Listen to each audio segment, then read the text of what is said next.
Madam President, I yield the floor. Madam President, The Majority Leader.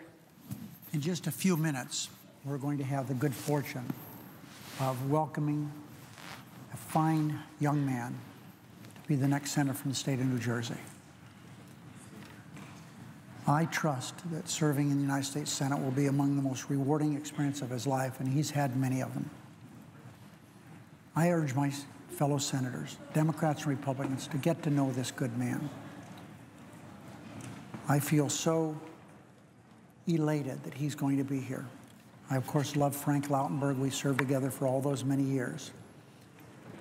But we're going to find Cory Booker is going to be a great asset to this nation and to the Senate. He's had a tough time the last few months. His parents moved to Las Vegas in early August.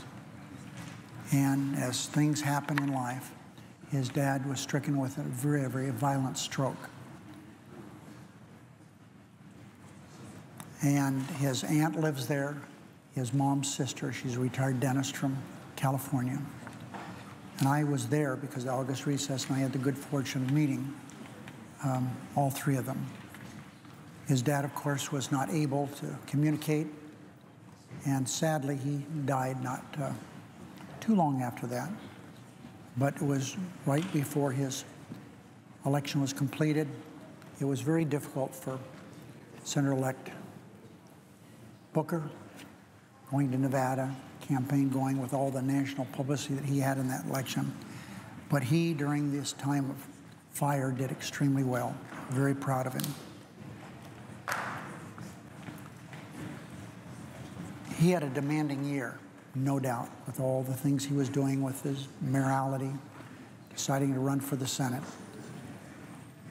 But he had, as I've indicated, traveled to Nevada on various occasions to visit with his family and to be support for them. His quality that he has, that it was so apparent so early on, his love of family and dedication to his parents, now especially his mom, who's going to be here today, was so apparent. He's not only a devoted son, but a brilliant scholar and a dedicated public servant. I mean, think about this man's academic record. Stanford undergraduate, senior class president at Stanford.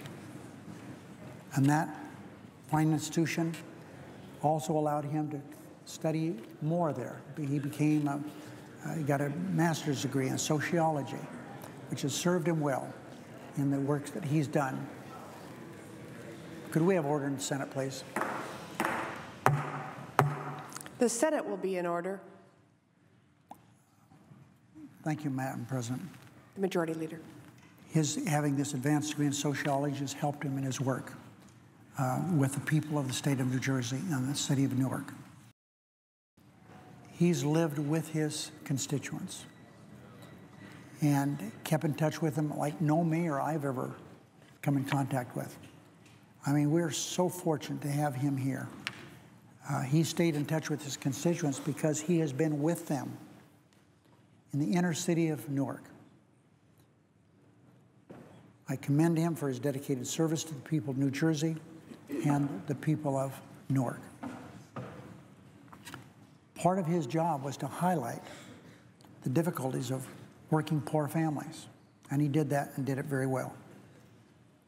He's done everything he can to highlight to everyone that would listen to him and watch him, to indicate to Newark residents, many of them are struggling to know where their next meal will come from.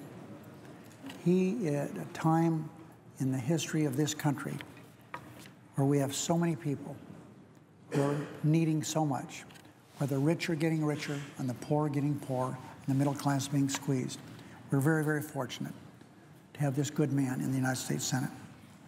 I'm confident he'll treasure his memories in this historic legislative body, and they'll serve his state and our nation with distinction. Note the absence of quorum. The clerk will call the roll. Mr. Alexander.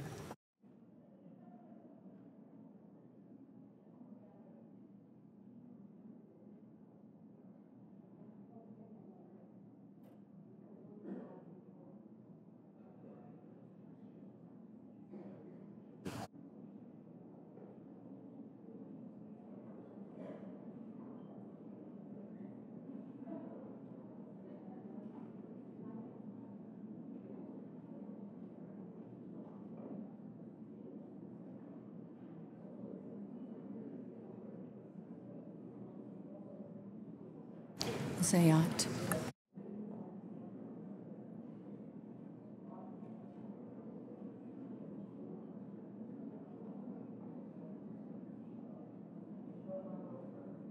Consent to call the quorum be terminated.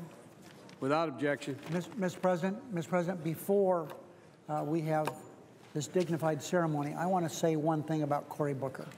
I've talked about his great academic record, but for me, a frustrated wannabe athlete, his most impressive qualification as far as I'm concerned, he was a tight end for one of the Stanford great football teams.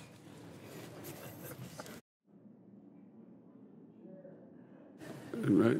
The chair lays before the Senate a certificate of election to fill the vacancy created by the death of Senator Frank Lautenberg of New Jersey.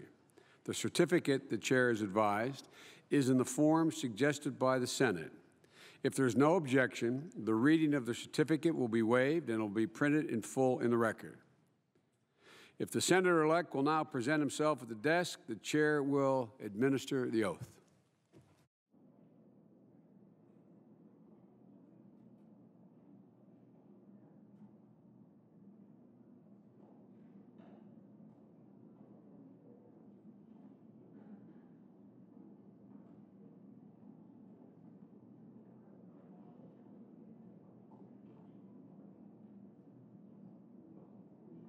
Right there. Come on up here, Frank.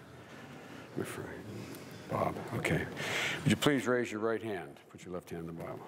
Do you solemnly swear that you will support and defend the Constitution of the United States against all enemies, foreign and domestic, that you will bear true faith and allegiance to the same, that you take this obligation freely without any mental reservation or purpose of evasion, and that you will well and faithfully discharge the duties of the office on which you're about to enter, so help you God?